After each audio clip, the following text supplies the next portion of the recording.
ভাই, কাবা শরীফের সামনে নাচানাচি করা, হ্যাঁ আপনি ঠিকই শুনেছেন।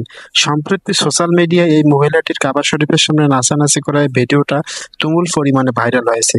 ভিডিওতে দেখা গেছে মহিলাটি কাবা শরীফের সামনে নাচানাচি করতেছে, শুধু তাই না, নাচানাচি করার সময় তাওয়াফরত অন্য মানুষগুলোর সাথে ধাক্কাও খাচ্ছে। ভাই, এটা কিভাবে মেনে নেওয়া যায়? এখানে কি প্রশাসন নিয়োজিত নেই? অবশ্যই প্রশাসন নিয়োজিত আছে, তাছাড়া মানুষগুলো তার সামনে দিয়ে হেঁটে যাচ্ছে, তারপরেও তারা কিছু বলতেছে না।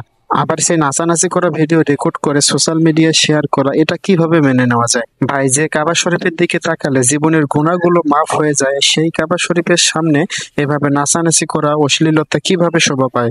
এ থেকে বোঝা যায় যে কিয়ামত আর বেশি দূরে না। আবার হারাম শরীফের বাইরে আরেক মহিলার নাচানাচি করা ভিডিও সোশ্যাল মিডিয়াতে তুমুল পরিমাণ ভাইরাল হয়। ভাই, আমার কথা হলো, তাৎক্ষণিক প্রশাসনের চোখে এসব না পড়লে যখন ভিডিওগুলো সোশ্যাল মিডিয়াতে আপলোড করা হয় তখন তাদের বিরুদ্ধে ব্যবস্থা গ্রহণ করা হয় না কেন? বর্তমান সৌদি সরকার যেভাবে নাচ গান মদ মাস্তি নিয়ে ব্যস্ত, এসব বিষয়ে তিনি নজরদারি ঠিকভাবে করেন না। আপনাদের মতামত কি? অবশ্যই কমেন্টে জানাবেন। অবশ্যই আপনাদের মূল্যবান মতামত শেয়ার করবেন।